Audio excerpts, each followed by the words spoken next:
Vous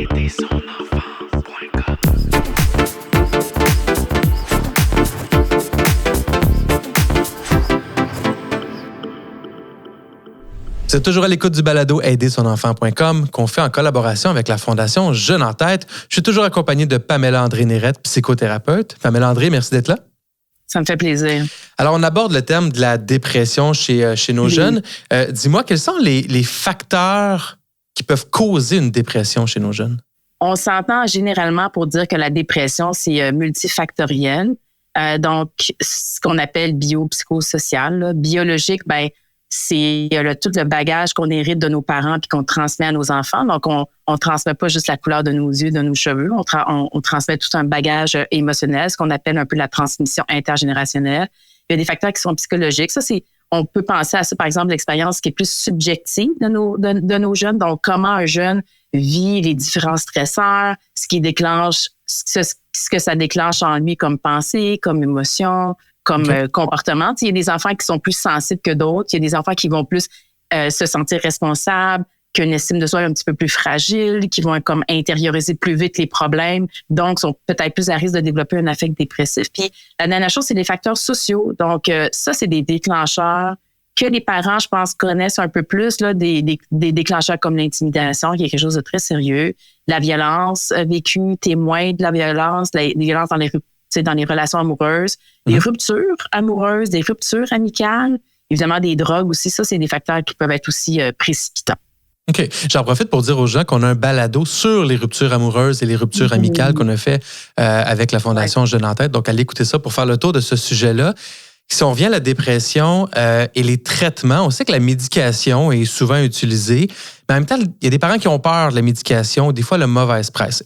Est-ce que les parents ont raison de s'inquiéter de la médication pour traiter un trouble dépressif? Bien, d'abord, je comprends tout à fait la peur des parents là, d'être inquiets, d'introduire une médication chez des enfants et des jeunes et des adolescents qui sont en développement. Ceci dit, si je pouvais rassurer les parents, là, c'est de dire qu'il n'y a jamais une médication, puis surtout pas la dépression, qui est prise à la légère. Habituellement, quand on introduit une médication, quand un médecin, un psychiatre décide d'introduire une médication, c'est parce qu'il y a une évaluation qui a été par étapes. Alors, puis quand on arrive à la médication, dans mon expérience, là, ça fait longtemps quand même que le jeune y souffre.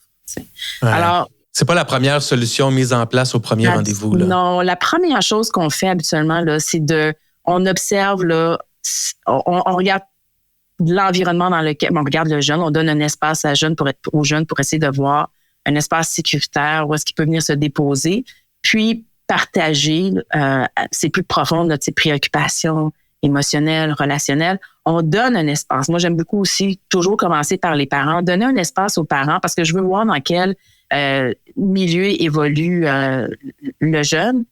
Parce que c'est pas rare aussi que le jeune, il se présente. C'est lui qui éternue. Moi, je dis ça aux parents. C'est le jeune qui éternue, mais c'est quelqu'un d'autre dans la famille qu'un rhume. Alors, on ouvre un petit peu. Les parents qui viennent consulter, là, sont dans des espaces qui sont bienveillants, mais il faut aussi une humilité parentale pour regarder de façon très, très large, là, qu'est-ce qui fait que le jeune est arrivé à développer un trouble qui s'est installé. Puis ça prend du temps. On donne habituellement une intervention qui est individuelle, familiale, systémique. On intervient aussi dans les CLC, par exemple, on a des intervenants sociaux dans les écoles. On agit beaucoup sur l'environnement puis auprès du jeune, la famille, pour voir si les symptômes ne vont pas diminuer. Mais si malgré cette intervention-là, ça diminue pas assez ou ça diminue pas du tout, ça se détériore, on n'y est pas avec ça. Là, on fait une demande d'évaluation au médecin en psychiatrie pour voir qu'est-ce qu'on pourrait, est-ce que c'est une médication? Puis là, c'est le médecin qui va trouver. Est-ce que c'est une médication? Est-ce qu'il n'y a pas aussi une comorbidité avec d'autres troubles ou d'autres défis qui vont être aussi diagnostiqués en même temps que la dépression, par exemple? Donc, on commence un processus d'évaluation.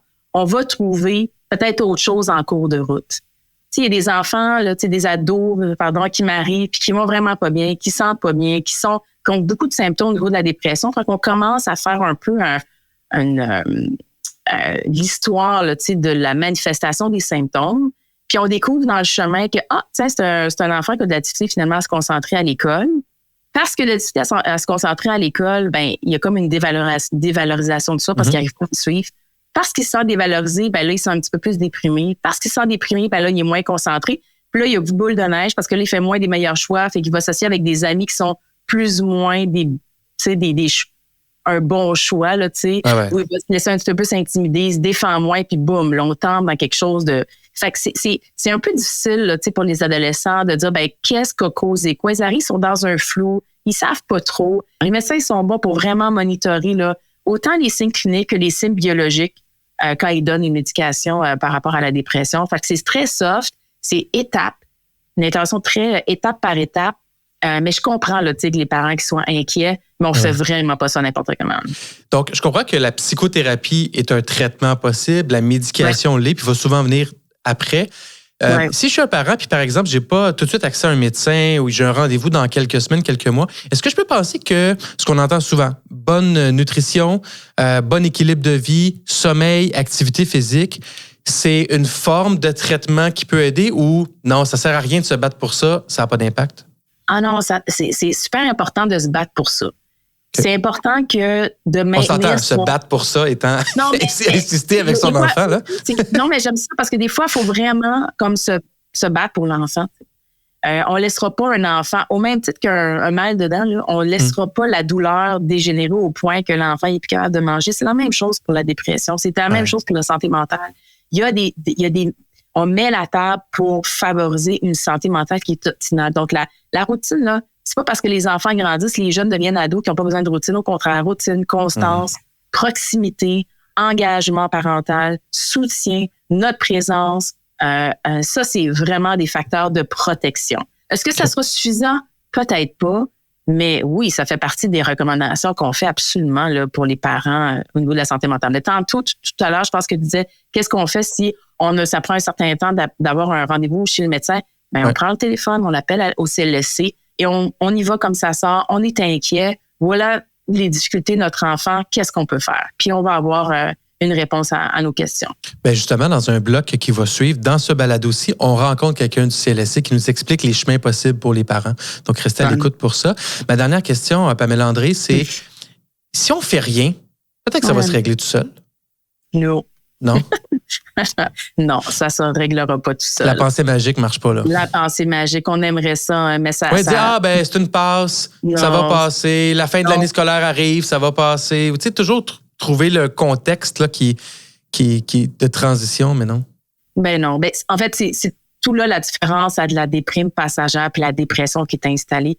Un enfant qui est en rupture de fonctionnement, ne peut pas aller à l'école, ne peut plus voir ses amis, l'isolement dans sa chambre. D'ailleurs, ça, on va parler après dans quoi faire, là, mais ça va pas passer. Mais on envoie aussi un message très clair à l'enfant, c'est vraiment important pour moi. Je te laisserai pas, par exemple, marcher avec une patte tout croche quand si tu t'es cassé la jambe. La même chose pour la santé mentale. La santé mentale, c'est quelque chose d'important. Je suis là avec toi. Je sais pas où est-ce qu'on s'en va, mais donne-moi la main. On va aller cogner à des portes pour que tu te sentes mieux. J'ai envie que tu te sentes mieux. Puis c'est important pour moi là, de m'occuper de ta santé mentale. Fait que c'est aussi un message sur le chemin qu'on est en train de donner à nos jeunes. Pamela André, merci beaucoup. Très plaisir. Dans le prochain bloc, on a la chance de rencontrer Mégane qui va nous parler de son propre parcours face à la dépression. À bientôt.